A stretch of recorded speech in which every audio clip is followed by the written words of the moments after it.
Need economics made easy and clear. Every topic your exam is near. AQA Economics Explained. Get the grade you want to gain. 1 point at a time. Welcome back to AQA Economics Explained. We're glad to have you back. Let me be very clear from the start. If you properly understand MC equals MR, you are already thinking like an A-star student. This single rule sits right at the center of how firms behave, how diagrams work, and how AQA expect you to analyze questions on market structures. And honestly, if you get this nailed, a huge chunk of microeconomics suddenly becomes much less terrifying and much more annoyingly logical. This is AQA Economics Explained. Specification by specification, one bullet point at a time. So if that sounds like your sort of thing, subscribe and stick around. Your future self in the exam hall will be quietly grateful. This lesson covers one specification point only, from section 4.1.5.2, the objectives of firms. That point is the profit-maximising rule. Marginal cost equals marginal revenue. AQA want you to understand what this rule means, why firms use it, how it works on a diagram, and how to explain it clearly in an exam. Nothing extra, nothing vague, no vibes-based economics, just the rule done properly, with the kind of explanation that actually gets marks. Profit maximisation simply means a firm is trying to make the biggest possible gap between total revenue and total cost. But here's the key bit. Firms don't choose output by staring moodily at total profit figures like they're in a period drama. They make decisions at the margin, which is economic speak for one more unit. This is where loads of students drop marks, because they talk about profit in general, rather than showing the examiner that they understand the decision-making process. Marginal cost, MC, is the cost of producing one extra unit of output. Marginal revenue, MR, is the revenue gained from selling one extra unit of output. Every output decision a firm makes comes down to comparing these two values. And the firm is basically asking, if I produce one more unit, does the extra revenue exceed the extra cost? If yes, crack on. If no, stop. If you're thinking that sounds too simple, good. It is simple, and that's why it's brilliant. Economics is often just common sense wearing a blazer. To make this feel real, imagine a small bakery deciding whether to bake one more cake at the end of the day. Not because the bakery is trying to become the next Greggs, but because it's trying to make profit without the staff staging a small but justified rebellion. This will also be our running theme.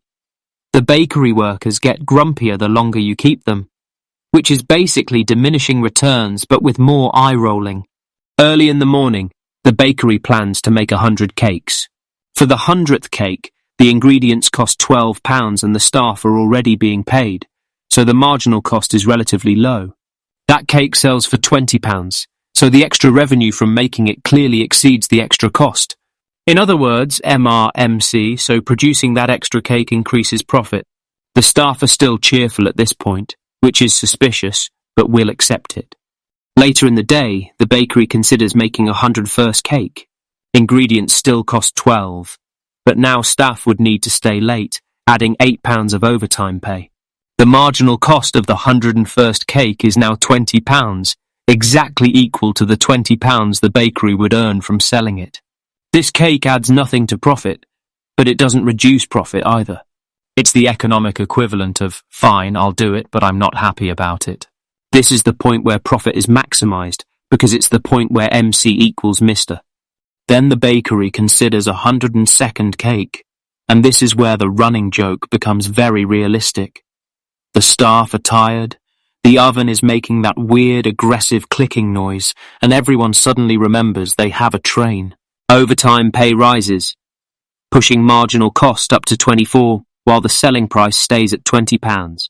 Now the extra cost of producing one more cake is greater than the extra revenue it brings in, so profit would fall if the bakery produced it. This is MC greater than Mr., which is economics' polite way of saying, don't do that, you'll regret it. So the rational decision is to stop at 101 cakes. Notice what the bakery is doing here. It isn't using total figures. It's comparing the marginal revenue and marginal cost for each additional unit. It keeps producing while MR is greater than MC, stops when MR equals MC, and avoids producing when MC is greater than EMSTER. That is exactly what MC equals EMSTER means in real life. It's not a magical formula, it's just a tidy way of writing down a sensible decision. Now let's put the rule into clean exam language. If marginal revenue is greater than marginal cost, producing one more unit increases profit, so the firm should expand output. If marginal cost is greater than marginal revenue, producing one more unit reduces profit, so the firm should cut back output.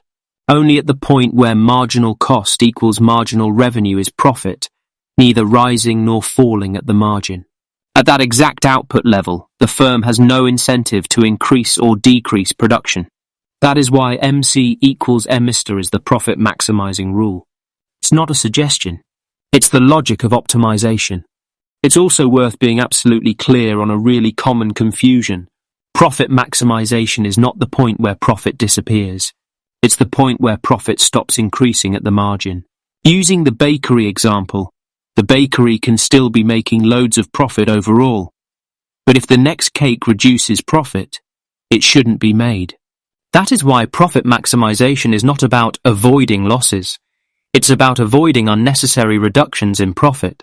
So at 101 cakes, total profit is at its maximum. The 101st cake adds $0 to profit because MR equals MC, which means profit has stopped increasing. If the bakery produced a 102nd cake, total profit might still be positive overall, but it would be lower than before. If total profit was £300 at 101 cakes, it might fall to £298 at 102 cakes. Still profitable, just less profitable. And in economics, less profitable for no reason is basically a crime. AQA examiners like this phrasing. Beyond the profit-maximizing output, marginal cost exceeds marginal revenue, so each additional unit reduces total profit, even though profit remains positive. This explanation is exactly what examiners are looking for. Profit maximization does not mean the highest level of profit on a graph, in the sense of picking a profit number first, and it definitely does not mean where average cost equals average revenue. It means choosing the output where the next unit adds nothing extra to profit. If you can explain that calmly and logically, you are writing at A-star level, and you're also making the examiner's day slightly easier, which never hurts. Let's take those two misunderstandings properly because they come up all the time. First, profit maximization does not mean a firm directly chooses a profit figure like, right then, let's have £500 profit today. Firms choose decision variables like output and sometimes price, and profit is the result. In AQA microeconomics, profit is total revenue minus total cost, and both of those depend on output. So firms maximize profit indirectly. Using marginal analysis, they choose the output where MR equals MC, because that is the output where profit is greatest. The profit number itself is an outcome, not a target you can simply dial in like central heating. Second, profit maximization does not mean where average cost equals average revenue, AC equals AR. Let's translate that. Average revenue is revenue per unit, which is basically the price. Average cost is cost per unit. If AC equals AR, then each unit sold brings in exactly what it costs to produce, which means total revenue equals total cost, which means profit is zero. That's break even. It is not profit maximization unless the firm is genuinely unable to make positive profit at any output. And in most questions, AQA are not talking about a firm proudly aiming for no profit whatsoever. If you write AC equals AR is profit maximization, you're basically telling the examiner you've confused maximum profit with zero profit, which is bold but not in a helpful way. Now let's look at this on a graph, because AQA love a diagram, and you should too. It's free analysis marks if you can draw it and explain it properly. Marginal cost is the additional cost of producing one more unit. In the short run, it is usually U-shaped. At low levels of output, marginal cost can fall because workers specialize and the firm becomes more efficient. The everyone knows what they're doing phase. In a cafe, for instance, adding another worker allows one person to take orders while another makes drinks, so output rises more than proportionately at first and marginal cost falls. But eventually marginal cost rises, because fixed factors like the size of the kitchen or the number of coffee machines don't change, so extra workers get in each other's way and productivity falls. This is diminishing returns, and it's also why the bakery staff start getting grumpy. Too many people, not enough space, and suddenly everyone is just trying to find the whisk. Marginal revenue depends on market structure. In perfect competition, marginal revenue is horizontal, because the firm is a price taker, and selling one more unit doesn't force it to cut price. In monopolistic competition and monopoly, marginal revenue is downward sloping and sits below the demand curve, because to sell more the firm must lower price, which reduces the revenue gained from extra units. In oligopoly, it depends on the model. In the kinked demand model, MR has that slightly awkward down, vertical bit, then down again shape, which we will explain in a different video, because it deserves its own moment and I refuse to rush it. Now we put MC and MR together. For a generic profit maximization diagram, when you're not asked to specify a particular market structure, it's perfectly acceptable to use a downward sloping MR curve, because that's the most common case where firms face a downward sloping demand curve. We label the vertical axis cost, revenue, because both marginal cost and marginal revenue are measured in pounds per unit. We label the horizontal axis output, Q, because both change as output changes. The profit-maximizing output is found where MC intersects MR. That output is Q1. The value on the vertical axis at that intersection is P1, which shows the cost and revenue per unit at that output level. The key point is that profit maximization happens at an output, not at a price, even though the diagram also allows you to read off the corresponding value on the y-axis. In an exam, you would explain it like this. This diagram shows how a firm determines its profit-maximizing level of output. The marginal cost curve is upward sloping over the relevant range, reflecting rising costs as output increases due to diminishing returns. The marginal revenue curve is downward sloping, showing that each additional unit sold adds less revenue. Profit is maximized at the output level Q1, where MC equals MR, because at this point the cost of producing one more unit is exactly equal to the revenue gained from selling it. At outputs below Q1, MR exceeds MC, so increasing output raises profit, while at outputs above Q1, MC exceeds MR, so further production would reduce profit. This is why the firm chooses Q1. There are a few very common mistakes that stop students reaching top marks, and they're all avoidable. One is saying firms maximize profit where profit is highest, without explaining marginal incentives. Another is using average curves to find the profit-maximizing output, instead of using MC and MR. A third is failing to explain the below, equal, above logic that shows why the firm stops at MC equals. Mr. Top students avoid these by making marginal analysis explicit every time. AQA can test this rule in a few ways. You may be asked to explain the profit-maximizing rule in words, identify profit-maximizing output on a diagram, or apply MC equals MR to different market structures later in the course. In every case, the logic is identical.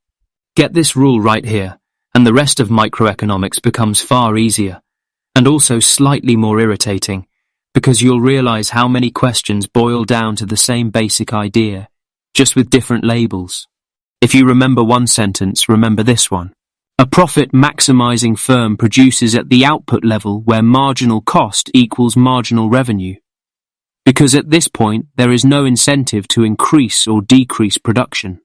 If you can explain that clearly, calmly, and with a correct diagram, you are doing A-star economics, and your bakery staff can finally go home.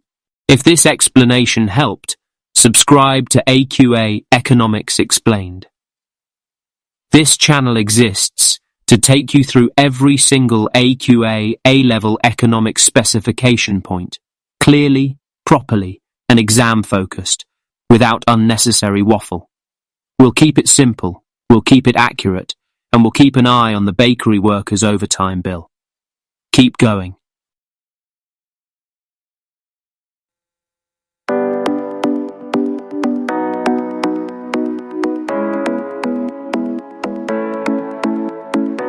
Need economics made easy and clear. Every topic your exam is near. AQA Economics Explained. Get the grade you want to gain. 1 point at a time. Welcome back to AQA Economics Explained. We're glad to have you back.